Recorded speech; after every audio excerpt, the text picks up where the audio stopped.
TGR News, broadcasting from the State of Israel.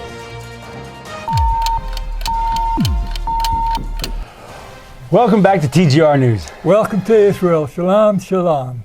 Okay, I hope you like our new studio. Oh, wow, this is nice, huh? This Passover, last Passover was when Corona started, right? Here in Israel. This Passover is going to be the first holiday since Corona where we actually have no restrictions and everyone can have the holiday with their family.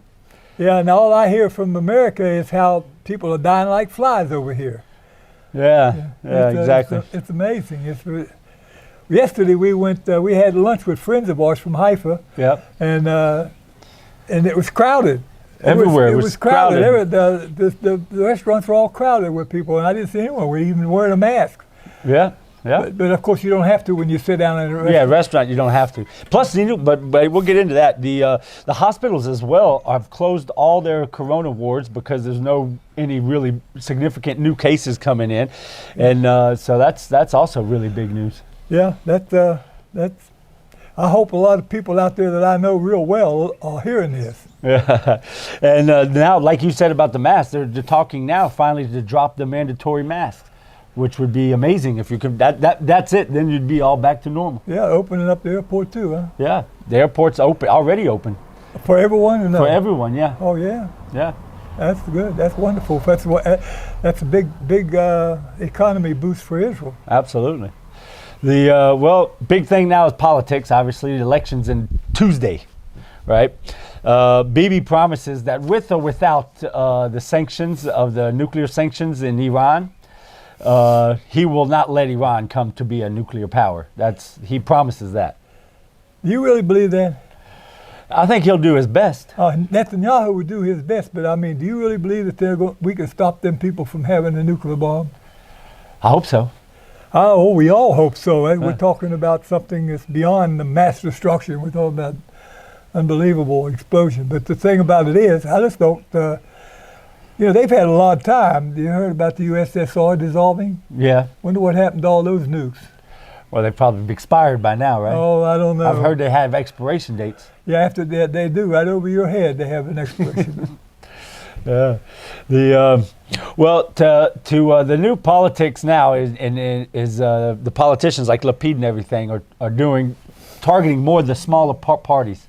In Israel, you had there's not a set number of votes because it's percentage wise. 3.25% of the vote of all the voters is what's needed to pass the threshold to be in to get a seats in the Knesset when you be voted in. Yeah, and for those who don't understand the coalition thing, what he's talking about here is not the individual, not Netanyahu passing or not Lapid or somebody passing, but their party. Yes. Their party has to pass that threshold before they can even be in the Knesset. Yep. So that's Lapid's angle now. He's trying to get the smaller parties get them their votes so that they can give them strength to hit the coalition against Benjamin Netanyahu. Yeah, that's why some of the parties are polling together. Yes. Just to pass that threshold. Yep.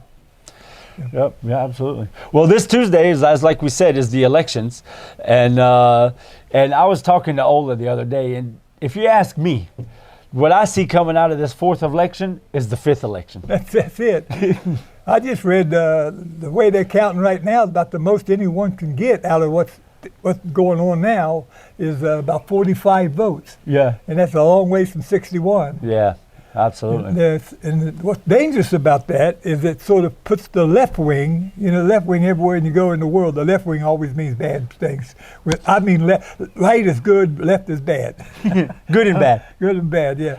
But they have a hard time getting there, and it's just almost impossible now. Yep. It's really sad, and without bringing in the Arab list or something like that, and we don't want them in there. Yeah, absolutely, and so like I said, I'm pretty sure we're going in. The fourth election is just bringing us the fifth one. That's it this time.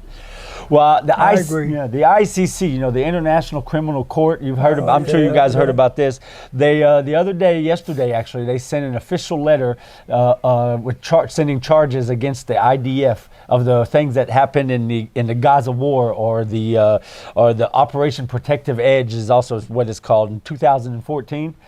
And man, that's a slippery slope, because how far are they going to take it? We can't give them authority to tell us that our IDF is no good. Then they're going to attack the actual soldiers that were there. So that means the guy who was in the operation, he goes and flies to I don't know, to Paris with his girlfriend or something, right? And then they go, what? They're going to arrest him because he's wanted for his criminal acts? Yeah. I mean, it's an impossible situation. It sounds like the UN. Everything, 90% of what they do is against Israel.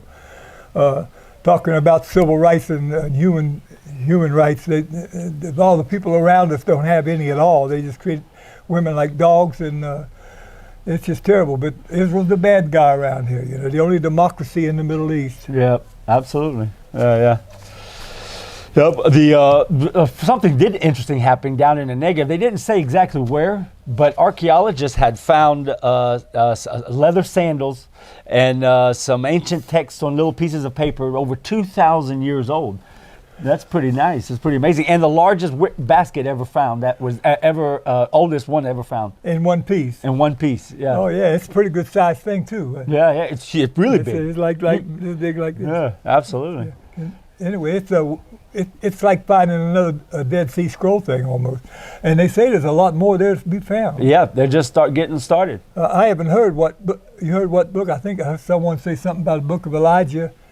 Some of the text was verified in the book of Elijah. I don't know what. Yeah, I don't. They didn't go into too much detail, but I'm waiting to hear for it. Yeah, me too. Yeah, absolutely. I'm sure a lot of believers around the world are too. Yeah, very interesting stuff.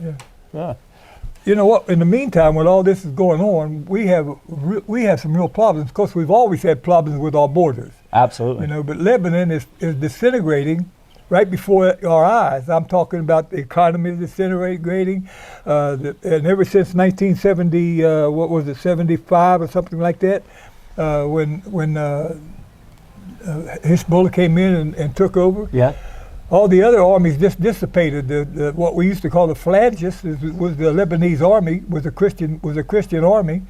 Therefore, for all intent and purposes, right now, just figureheads. They just have a name, and they don't have any power, no military strength.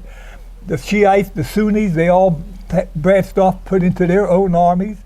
In the meantime, Israel pulled out of the southern Lebanon, and now they're sitting there with Hezbollah sitting there with what some people report up to 200,000 rockets, saying that they could hit us every day with over 2,000 rockets a day. I heard a general say on television the other day that they might be able to send 2,000 rockets a day, but they won't do it for very many days. Yeah, absolutely. And this time it's Hezbollah's in the government. It's not just a war against a terrorist group. It's against the nation of Lebanon, so they'll level it out. Well, they're going to. There's people in Lebanon. I feel so sorry for them. I really do. Absolutely. Because this is all being brought on them like it does, like wars happen in the Middle East. Absolutely. It's all being brought on them by no real fault of their own. It's really sad. It really is sad. It really is sad. Also, and one of the things, the armies that they do have, we're still talking about Lebanon, right? Yeah. We're still, the armies that they do have, the economy's completely crashed. They can't pay them. And the interesting thing about soldiers, they have families to support too, and they have to eat too. So they're going to go for the next highest bidder and try to figure out how to make a living, which is probably just Hezbollah. Yeah.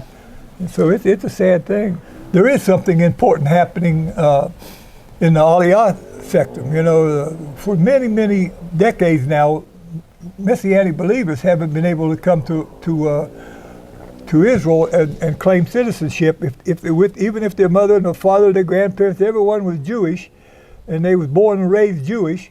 If they accepted Yeshua HaMashiach, Jesus, the Holy One of Israel, if they accepted him into their life as the Messiah, at that point in time, they were considered to be not Jews in this country. The law of return says otherwise. Right. It says even up to your grandparents, even one, left father or mother. Everybody's talking about just your mother has to be Jewish. I'm saying this hopefully that a lot of Messianic Jews listen to it. I think Netanyahu and the government just took a really big step towards solving that problem, or on the way to solving the problem. Right. And this is what I mean by on the way. They saying now that conservatives and Reformed Jews can become citizens without going through the Sanhedrin, the Hasidim. Yeah, the Haredim. So they just and doing that. Now, in the meantime, all this discussion has been going on in Israel. The Russians and the Ethiopians, who majority are Christians, who claim to be Jews, who say they're Jews, or maybe are Jews. I'm not putting a slant on that any kind of way. But what I'm really trying to say is they had no problem. They could still get citizenship, but just for some reason, the Americans and the European Jews, if they accepted Christ, they cannot be citizens of Israel. Now that they're loosening up, the Haredim are loosening up on the conservatives and the Reformed Jews, that's one step very much closer to a Messianic Jews. Right. Huh? And I believe it's right around the corner. Absolutely. I'm praying for it anyway. Amen. Absolutely. Amen, yeah. Yeah, absolutely. Well, and another thing that happened in Germany right now, just heard this on the news this morning. The Jewish Jews are coming back from Germany to America. In the airport, they grabbed all the ones who were obviously dressed like Jews, pulled them off to the side, 16 of them, put them in cages, held them there for 10 hours, took their telephones and their passports, and didn't even want to give them water, just because what? Because they're Jewish. And this happening in Germany is really, we do know about the history, right, of Germany. Yeah. So this is really, really a sad thing to happen. And we need to pray. We need to really pray for what's happening in Europe, especially Germany, France, and England. The anti-Semitism is completely over the edge, over the top. It's terrible. Yeah, absolutely. Yep. Okay, well, thanks for joining us on TGR News. Shabbat Shalom. See you next week. Bye-bye.